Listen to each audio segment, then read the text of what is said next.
ಭಾಳ ತ್ರಾಸ್ನಾಗ ಬದುಕಿವಿ ನಾವು. ನನಗೆ ಹಾಕೊಳಕ್ ಚಪ್ಪಲ್ ಇಲ್ಲದೆ ಯೂನಿವರ್ಸಿಟಿ ಒಳಗೆ PG ಮಾಡೀನಿ.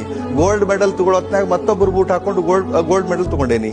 ಮತ್ತೊಬ್ಬರು ಕೋಟ್ ಹಾಕೊಂಡು ಮತ್ತೊಬ್ಬರು ಅರ್ಬಿ ಹಾಕೊಂಡು ಸಾಲಿ ಕಲ್ತೀವಿ. ಬಹಳಷ್ಟು ಕಷ್ಟ.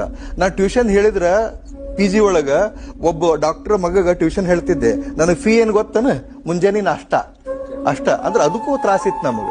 ಬಹಳ ಕಷ್ಟ ಅದಾವ. ಅದನ್ನ ಇಷ್ಟು ಟೈಮ್ನೊಳಗೆ ಹೇಳ್ಕೊಳಕ್ ಆಗುದಿಲ್ಲ. ಬಟ್ ಆ ಕಷ್ಟವನ್ನ ನೆನೆಸ್ಕೊಂಡ ನಾವು ದಿನಾಲು ಊಟ ಮಾಡ್ತೀವಿ. ಇವತ್ತು DC ಬಂಗ್ಲೆದೊಳಗ ನಮ್ಮವ್ವ ನಾನು ಡೈನಿಂಗ್ ಟೇಬಲ್ ಮೇಲೆ ಕುಂತು ಉಣ್ಬೇಕಂತಂದ್ರ ನಾವು ಪ್ರತಿಯೊಂದನ್ನು ಖಾರ ರೊಟ್ಟಿ ಎಣ್ಣೆ ತಿಂದದ್ದು, ಉಪವಾಸ ಮಲ್ಕೊಂಡದ್ದು, ನೀರು ಕುಡಿದು ಮಲ್ಕೊಂಡದ್ದು ಅದನ್ನ ನೆನೆಸಿ ಉಣ್ತೀವಿ. ಪಣ ತೊಟ್ಟಿದ್ದೆ. ನನಗ PUC ಫಸ್ಟ್ ಇಯರ್ಕ್ಕೆ ಪಣ ತೊಟ್ಟಿದ್ದೆ. ಏನಂತ?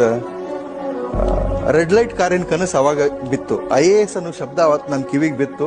ಅವತ್ತಿಲಿಂದ್ರ ಇವತ್ತಿನ ತನ ಬಿಟ್ಟು ಬಿಡದ ಬಹಳಷ್ಟು ಶ್ರದ್ಧೆಯಿಂದ ಪ್ರಾಮಾಣಿಕವಾಗಿ ಅದ್ರ ಬೆನ್ನು ಹತ್ತಿದೆ.